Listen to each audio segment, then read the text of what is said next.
Merhaba, ben Enes. Bugün LS05 modelinin gelişmiş versiyonu olan S modelinin incelemesiyle beraberiz. S modelinde genel olarak donanımsaldan ziyade tasarımsal olarak değişiklikler mevcut. Bu arada bu saat şu an Türkiye'de satılmıyor. Ben de AliExpress üzerinden aldım ve 24 TL'lik bir vergi ödedim. Türkiye'de satıldığı zaman da satın alma linklerini açıklamalar kısmına ekleyeceğim. Oradan kontrol edebilirsiniz. Tasarım olarak sanki Amazfit'in GTR modelinden esinlenilmiş gibi geldi bana S modeli. Dışarıdan bakıldığı zaman S modeli sanki LS05 modelinden farklı bir saatmiş gibi duruyor. Ancak hem menü tasarımı hem de genel teknik özellik olarak oldukça benzer olduklarını söyleyebilirim. Daha önce incelemesini yaptığım uygun fiyatlı akıllı saat incelemelerini izlemek için yukarıdaki i'ye basabilirsiniz. Son olarak video işinize yararsa beğenmeyi ve yeni videolarımı kaçırmamak için kanalıma abone olmayı unutmayın lütfen. S modeli LS05 ile benzer bir kutuyla geliyor. Kutu içerisinden yine saati mıknatıslı olarak şarj edebildiğimiz bir kablo geliyor. Saat kasa çapı olarak ve kalınlık olarak biraz daha büyümüş. Ancak ağırlık olarak 3,5 gram daha hafiflemiş. 05 modelinde olduğu gibi yine bu bölümden kordonları çıkartabiliyoruz. 22 milimetrelik kordonlar kullanılmış. Bu üst bölümdeki kısım biraz daha kalınlaşmış ve genel kordon kalitesi olarak biraz daha kalitenin arttırıldığını hissedebiliyoruz. Yine arka bölümünde nabız ölçer kısmını ve yan bölümünde LS05 modeline göre bir adet daha tuş konumlandırılmış fazla olarak. Bu alt bölümdeki tuşa bastığımız zaman direkt kısa yol olarak spor modlarına geçiş yapıyoruz. Diğer tuş normal ana menü tuşu olarak yine görevini devam ettiriyor. Ekran boyutu ve çözünürlük olarak aynı olarak gözüküyor. Ancak sanki PPI değeri olarak biraz daha arttırıldığını ve ekranın daha kaliteli olarak gözüktüğünü hissedilebiliyor yakından bakıldığı zaman. Menü içinde gezinirken de keskinin biraz daha arttırıldığını hissedebiliyoruz. Bu ekran bölümünün etrafında da siyah bir çerçeve daha bulunduğu için S modelinin ekranı biraz daha büyükmüş algısı uyandırıyor. Ön bölümde LS05 modelinde olduğu gibi metal malzeme kullanılmış. Arka bölümünde ise yine 05 modeliyle aynı şekilde sert plastik kullanılmış ve malzeme kalitesi olarak kaliteli hissettirdiğini söyleyebilirim. Ekran parlaklığı LS05 modeliyle aynı şekilde yeterli seviyede parlaklık sunabiliyor. S modelinde de devamlı açık ekran özelliği bulunmuyor. Ya yanındaki düğmeye basmamız ya da elimizi bu şekilde kaldırmamız gerekiyor. Ekranın en beğendiğim noktalarından birisi bu şekilde gördüğünüz gibi daha az parmak izi bırakıyor ve ekrana dokunma hassasiyeti biraz daha iyileştirilmiş. LS05 modelinde ekranda bu şekilde elimiz yağ gibi kaymıyordu. S modelinde biraz daha Mi Band 5'in ekranına benzemiş ve daha akıcı bir şekilde bu şekilde ekrana dokunabiliyoruz. Yine menü geçişleri de gördüğünüz gibi daha akıcı olmuş ve LS05 modelinde orta kısımda bazen yukarı doğru gitmeyebiliyordu. Yani kontrol açısından bazen menüde teklemeler olabiliyordu. Bu şekilde gördüğünüz gibi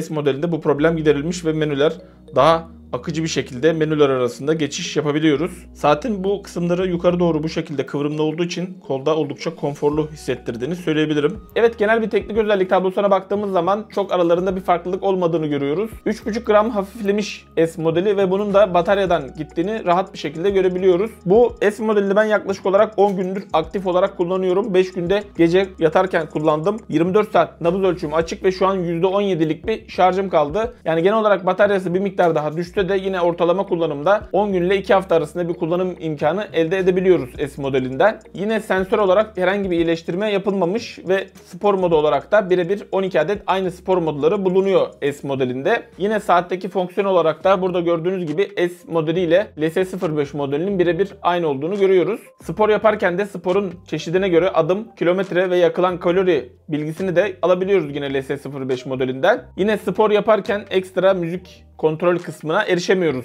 S modelinde de. Ölçüm tutarlılığı ve bildirim kısmına geldiğimiz zaman oksimetre ile yaptığım testte LS05 modeli ile S modelinin neredeyse benzer sonuçlar verdiğini söyleyebilirim. Adım takibi konusunda da yine oldukça benzer ve tutarlı sonuçlar veriyorlar. Aralarında bir uçurum farklılık yok. Uyku takibi konusunda ise LS05 modelinde olduğu gibi bazı günlerde yanlış ölçümler yapabiliyor.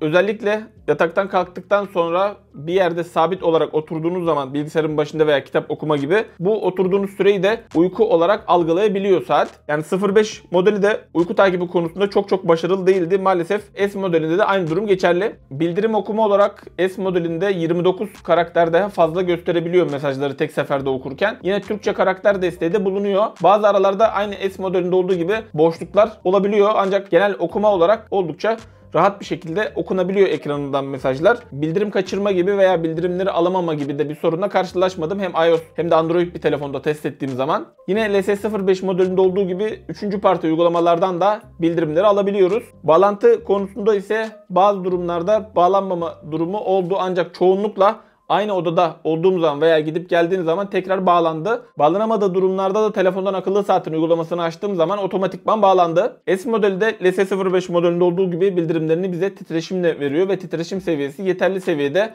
Gece alarm kurduğumda titreşim seviyesiyle rahat bir şekilde uyanabildim. Evet, 2 saatin iç menülerine biraz baktığımız zaman birebir aynı olduğunu görebiliyoruz iç menülerinin. Bu sıralamalar dahi aynı. LS05S modelinde uygulaması üzerinden menülerinde bir özelleştirme yapılabildiği ile alakalı bir ayar kısmı mevcut. Ancak maalesef uygulamasında sorun olduğu için orası açılmıyor. Eğer açıldığı zaman bu menülerinin özelleştirme özelliği de umarım aktive olur.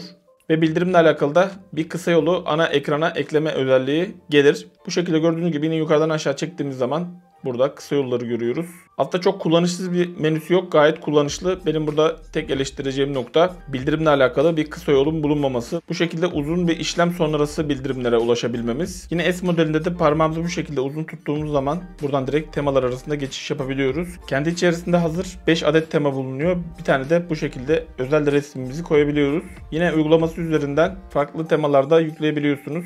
Bu temaların açıkçası çok kullanışlı olduğunu söyleyemem, bu şekilde ilginç bir müzik çalar koymuşlar. Yine menüler arasında gördüğünüz gibi bu şekilde mor seçeneğinin altında diğer fonksiyonlara ulaşabiliyoruz. Bu fonksiyonlara daha bir kısa yol konsaymış daha iyi olabilirmiş. Uygulama kısmına geldiğimiz zaman S modeli de daha önceki Halo modellerinden farklı bir uygulama ile geliyor. Bu zamana kadar çıkan tüm Halo saatlerini incelemiş biri olarak neden bir uygulama üzerinden gidilmedi? Her çıkan saatte farklı bir uygulamaya geçildi. Gerçekten anlamak mümkün değil.